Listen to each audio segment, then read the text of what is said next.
ဆက်လက်ပြီးတော့ကျမတို့ထူးဖိတ်ကြားထားတဲ့ဧည့်သည်တော်တူကိုဖိတ်ခေါ်မှာဖြစ်ပါတယ်သူကတော့မြန်မာနိုင်ငံဆိုင်ရာဥရောပသမဂ္ဂသံအမတ်ကြီးဖြစ်ပါတယ်ရှင် May I now would like to invite His Excellency Kristian Schmidt on the stage for the opening remarks.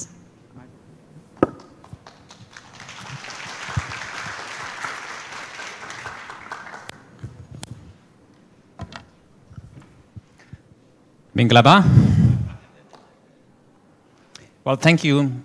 This is great. I feel like I'm back at university, so I've been looking forward to this event. I will try to do three things. I will try to first address the question of the philosophical roots of social justice, because I think some of those roots might be in Europe. So this is why I feel I can talk about that. Secondly, I'll try to say something about whether this concept might be relevant for Myanmar, where you are currently in your history. And then thirdly, I'll try, as diplomatically as I can, to give a few comments on how I see the state of social justice in Myanmar. So let me start with the first one, the philosophical roots of social justice.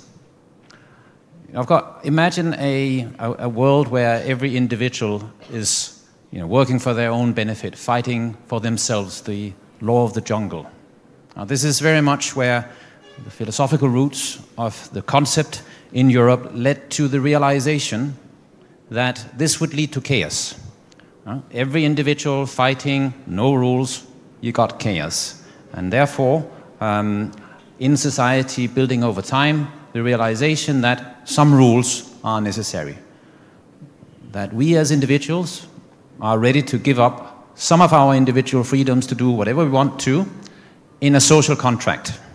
In a social contract, a philosopher called Jean-Jacques Rousseau, a social contract where we accept that we will play by the rules in systems, and the society we are in will reward us for it. We are better off in a society where we follow rules. Now, these systems, they can be many. It can be capitalism, democracy, but common for all these systems is that they do not guarantee that all individuals end up benefiting equally from the fruits of economic growth. Both in democracy and in capitalism, there are winners and there are losers. And certainly, if you talk about capitalism, the market, the free market, it's almost by definition leading to rich people getting richer and poor people getting poorer. And this is where the concept of social justice came in and was introduced, and really in the 19th century in Europe during the Industrial Revolution, when you saw that these forces of fragmentation were accelerating. Workers working in factories in poor conditions, making a lot of money for the owners of the factories, living in luxury and affording better education and health care for their children. So in the 19th century in Europe, these forces in many ways led to the introduction or the strengthening of the concept of social justice. And as was said by the previous speaker, it's not about justice in a court of law. It's justice in the sense, is the system allowing fruits to be shared equally? The benefits of economic growth, of peace, are they accruing? Are everybody getting a fair share of their of society's benefits? That's social justice in the way we Europeans understand it. Now, important also therefore to note that it's not about morals. It's not about whether it's right or wrong. It's not something that has been written in a constitution. Social justice is something that has come about as a result of, for instance, trade unions, workers, women's movements, ethnic groups, slaves, rising up and saying, this is not fair. This is structurally unfair that we are being discriminated against. It's not so much about morals or about theories. It's about groups in society that felt that they were not getting their fair share of the benefits. So that's the first point, social justice from a European perspective. And may I just say, it's not so much an American concept where things like Obamacare and tuition fees and all of that, that's not social justice. Put that aside. Second point then, does Myanmar need social justice, or is the concept relevant for you? Well, first of all, that's not for me to say, that's for you to decide. But if I look at your history, and I see the various uprisings, mass uprisings, first of course, kicking out the colonial powers, independence, but also the communist regimes, the peasants' revolts, the workers, the students, the monks.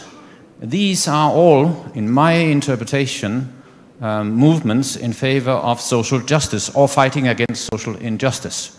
So certainly the concept over time in your history has been relevant to your system. And of course it's for you now to decide whether the aspirations behind the Saffron Revolution and the 88 movement, whether those aspirations have been fulfilled, or whether you still feel that the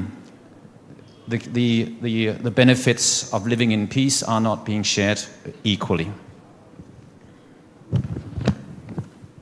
But let me say that I think actually that social justice is absolutely crucial for the moment in time in your history, because the peace process, in my view, is more of a nation-building moment. It isn't just negotiating peace with this or that ethnic armed group. The peace process, in my interpretation, is more about you as a society across the Union territory striking a new social contract, agreeing among the ethnic groups what is fair. Is everybody getting a fair share of the natural resources? In my understanding, the peace process and the conflicts are, of course, about historic grievances and about the independence and rights and equal dignity of the various ethnic groups. But it's also very much an issue about who gets to control the natural resources. If you build a dam on the Mitsone River, who benefits from the energy? If you exploit jade in Kachin State, who gets to benefit from that? So these are questions of justice. And your government for the moment, if you compare it to both Asian and international standards, if you just look at the number, the quantity of taxes that are being raised for redistribution, for paying for education and health, the rate of taxation is 8% to GDP. It means that there's a lot of money being made on jade, on everything else, but only 8% is collected in taxes. That is the lowest rate in Asia, and certainly in Europe, we collect something like 50%, 40 to 50% of the national wealth in taxes for redistribution and to ensure social justice, whether it's in social protection, health, and education. So I would say this concept is relevant to Myanmar because you are in the process of nation building. You are in the process of getting all the ethnic groups to accept that it's better to be together. It's better to live in peace together within a system, but in a system where everybody gets their fair share. Constitutions are important. Courts of laws are important. But the way I understand it, the lifeblood of a union is the feeling of belonging, of solidarity, of the legitimacy of the state. That is really the heart of the nation.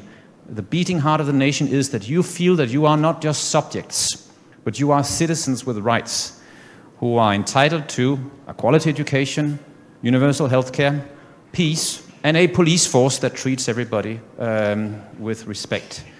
So these are questions of fairness that are absolutely essential for the creation and the loyalty of the voters. They become citizens and not just voters. And again, it boils down to this. Does everybody feel that they are getting a fair share and have equal opportunities to succeed. We have this saying, we believe everybody is born equal. It's not true. We are very different. Some are born with talents. Some are born in families that are rich with privilege. Some are born in with difficult physical handicaps. We are not born equal. But what must be equal is the opportunity to succeed through education and good health. And that is not something you are born with automatically. This is something that society provides to you and should provide to you. For me, education, again, levels of power 4, land. Land in social movements across the world have been at the key of revolutions and whatnot. Is the way the land is managed in your country fair? I'm not so sure. I think the vacant fallow virgin law has great potential for unfair outcomes because people who used to live on land for generations now are at the risk of losing it if they don't have the papers to prove that this was their customary land rights. So land is an issue to watch if you are concerned about social justice. Trade and the economy. I see here steps, I see progress. The European Union has opened its market. What I see is that Myanmar is making progress thanks to these jobs in terms of working conditions, in terms of labor rights, and in terms of minimum wage. Yeah? So you have a minimum wage, which is one of the anchors of social justice. The wage that workers are paid is a wage that you can actually survive and live on. Yeah? So there, I would say there is a possibility, but it depends on trade unions, and it depends on workers being able to fight for their rights. And of course, it depends on government also to regulate and pass laws that defends that. Education, as I said, this is an area that we prioritize in our cooperation with the government. Certainly enrollment rates are high, and Myanmar is very close to reaching the international goals on enrollment rates, both for girls and boys, so that's very good. Quality, I think, is still catching up. There is, of course, the issue of education in ethnic areas, where quality is not always there. IDP camps across the country, these are major challenges to social justice because all the opportunities are not there in equal measure. So that's why it is so important to have peace and allow people to return to their land. So education is an area of progress, but as I said, one of the absolutely essential areas. One of the risks that I have seen in countries that are growing economically as rapidly as Myanmar does is that you get two-speed systems, both in education and in health. You get universal health care. Yeah, everybody can go to a clinic, but there are no doctors, there are no nurses, there are no drugs. And then you have a secondary, separate, parallel private system where people with resources who can pay go and get treated. This is something you watch very carefully as Myanmar develops, that you do not develop these parallel systems of private schools, public schools, good quality, very poor quality, because that is a structural entry point to social injustice. Let me perhaps also finish with the justice sector, because it's very important to understand that social justice and rule of law are two completely different concepts. Rule of law, an area where we also work in Myanmar, there is a risk sometimes that it becomes rule by law. So using the law to keep people in control and to protect the vested interests of those who hold power, whether economically, militarily, or politically. So rule of law is not the same thing as social justice.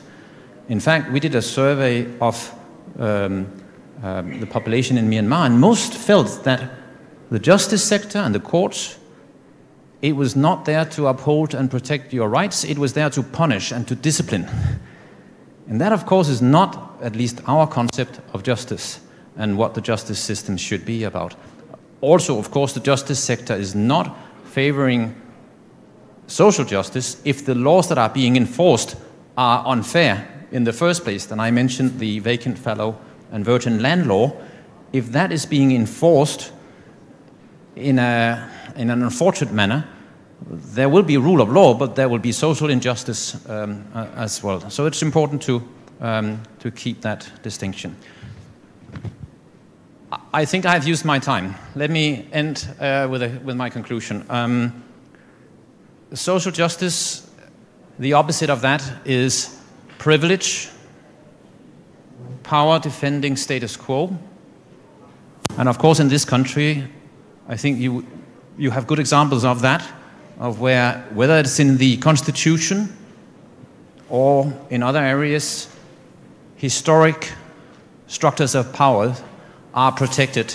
So this is something that where your systems that are put in place that prevent justice from being done.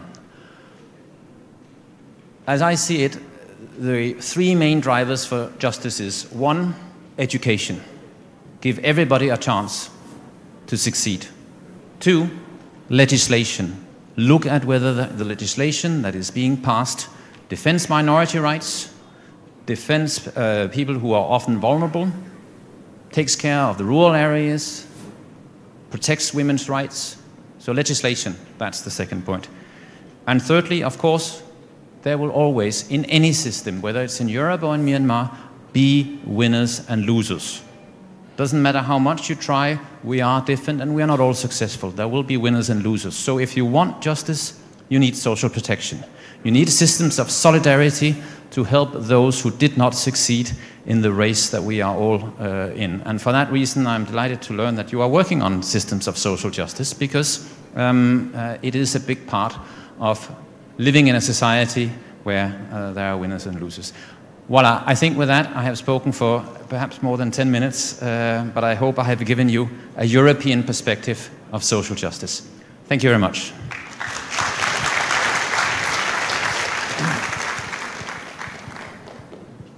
Very much. Thank you very much for your opening remarks, sir.